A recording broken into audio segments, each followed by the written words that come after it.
পঞ্চম শ্রেণীর ইসলাম শিক্ষা বইয়ের অনুশীলন 1 নিয়ে আলোচনা করব। তোমরা অনেকেই কমেন্ট করছো যে ধারাবাহিকভাবে দেওয়ার জন্য। প্রথমে বলেছে সঠিক উত্তর যেগুলো আমরা দেখব। সৃষ্টি জগতের শৃঙ্খলা থেকে আমরা কি বুঝতে পারি?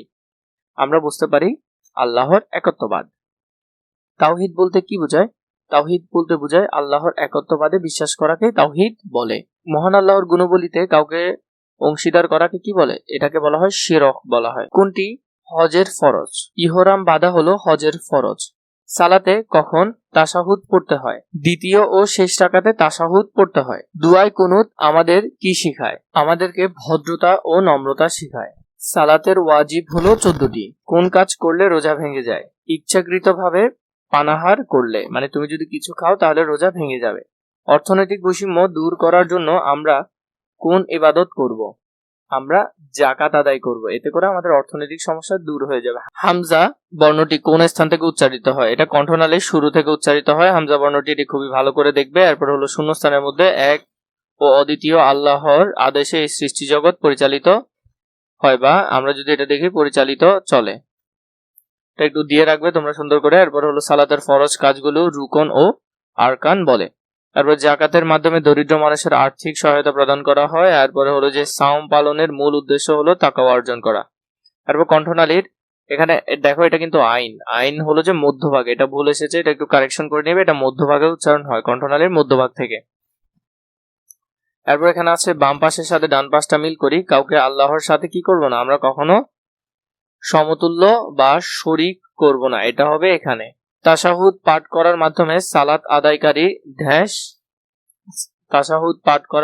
সালাত আদায়কারী মহান আল্লাহর মহিমা ঘোষণা করে। প্রাপ্তবয়স্ক সুস্থ ও সামর্থ্যবান মুসলিম নর নারীর প্রতি জীবনে একবার হজ করা ফরজ।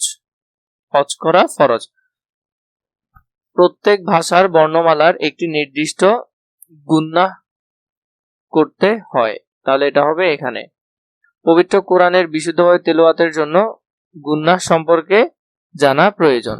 এটা হবে এখানে। তো এভাবে করে তোমরা উত্তরগুলো লিখতে পারবে, এখানেও আছে। এরপরে যদি দেখো শুদ্ধ অশুদ্ধ নির্ণয়। সালাতে প্রত্যেক রাকাতে সূরা ফাতিহা পাঠ করা ওয়াজিব। এটা কিন্তু শুদ্ধ, এটা হলো শুদ্ধ। মুনাজাতের মাধ্যমে মহান আল্লাহর কাছে নিজের চাহিদা প্রকাশ করা যায়। এটাও শুদ্ধ। বিশুদ্ধভাবে কোরআন শেখা আমাদের সামাজিক দায়িত্ব। এটা হলো অশুদ্ধ, এটি আমাদের ধর্মীয় দায়িত্ব। জাকাত আদায়ের মাধ্যমে আমাদের পরিশুদ্ধি লাভ হয়। এটা কিন্তু শুদ্ধ। হজ অর্থের বিশুদ্ধীকরণ শেখায়। জাকাত আদায়ের মাধ্যমে আত্মার পরিশুদ্ধি লাভ হয়। এটাও শুদ্ধ। হজ অর্থের পরিশুদ্ধি শেখায়। এটা কিন্তু অশুদ্ধ, এটা শুদ্ধ নয়। হরফের উচ্চারণের স্থানকে মাখরাজ বলে। এটা শুদ্ধ। আমি যে প্রশ্নগুলো দিব, দেখো তোমাদেরকে এক ধাপে আমি এই প্রশ্নগুলোর উত্তর ছোট করে দিব, আরেক ধাপে আমি বড় করে দিব। আগে ছোটগুলো দেখাই, পরে বড় উত্তর দেখাবো। যাদের যেটা প্রয়োজন, কেউ যদি ছোট করে লিখতে চাও ছোট করে, কিন্তু পরীক্ষার জন্য একটু বড় করে লেখাটাই ভালো।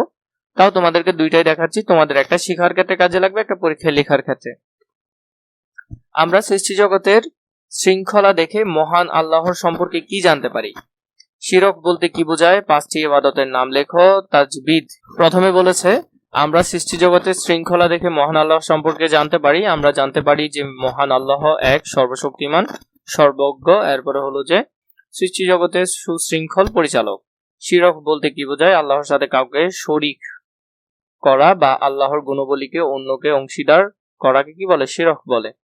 5টি ইবাদতের নাম হলো সালাত, সাওম, জাকাত, হজ, কোরআন তেলাওয়াত। হজের 2টি ফরজের নাম লিখো। ইহরাম বাঁধা এবং আরাফাতে অবস্থান করা। আরবি 29টি হরফ কোথায় স্থানে? আরবি 29টি হরফ কয়টি স্থান থেকে উচ্চারিত হয়? 17টি মাখরাজ উচ্চারণ স্থান। 29টি হরফের 17টি মাখরাজ স্থান থেকে উচ্চারিত হয়। সাধারণত মুখের প্রথম ভাগ, শেষ ভাগ এবং মাঝখান থেকে উচ্চারিত হয়। কোন স্থান থেকে কাফ সাধারণত পেছন দিক থেকে বা নরম তালু থেকে উচ্চারিত হয়? তাও বইয়ের মধ্যে বিস্তারিত আছে, আরো ভালো করে দেখার চেষ্টা করবে। বর্ণনামূলক কিন্তু এগুলো অনেক ছোট করে দিয়েছে, পরের ধাপে তোমাদেরকে বড়গুলো দিব। একই নিয়মে চলে এমন 5টি সৃষ্ট সম্পর্কে বলো। যেমন আমরা জানি সূর্য নির্দিষ্ট সময় উদয় ও অস্ত যায়, চাঁদ নির্দিষ্ট সময় ঘুরে, দিন রাত পর্যায়ক্রমে আসে, ঋতুর পরিবর্তন হয় নির্দিষ্ট নিয়মে, এবং মানুষ নির্দিষ্ট নিয়মে জন্ম ও মৃত্যুবরণ করে।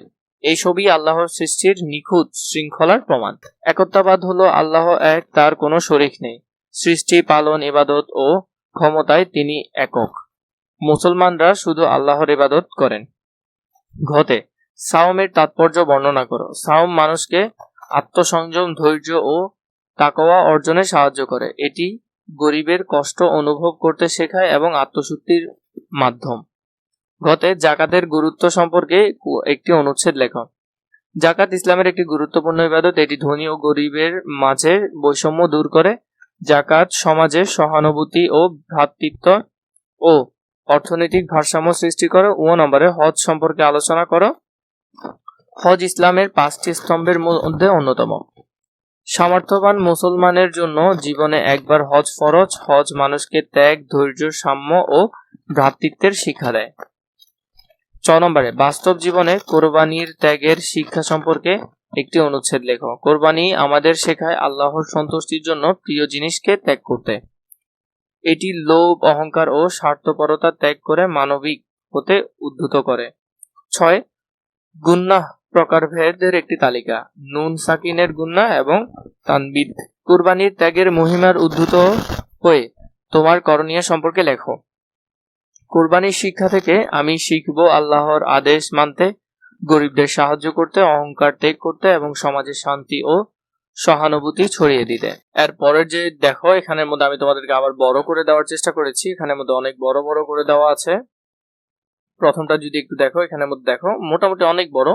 এর থেকে বড় শেখার আর প্রয়োজন নাই। এখানের মধ্যে একত্ববাদের ব্যাখ্যা, এটাও অনেক বড় করে দিয়েছি। সাওম বা রোজার গুরুত্ব বা তাৎপর্য, জাকাতের গুরুত্ব, এটাও ভালো করে দেখবে। হজ সম্পর্কে আলোচনা, বাস্তব জীবনে কোরবানি বা ত্যাগের, গুনাহের প্রকারভেদ, এগুলোর মধ্যে আমি তোমাদেরকে যথাযথ বড় করে দেওয়ার চেষ্টা করেছি।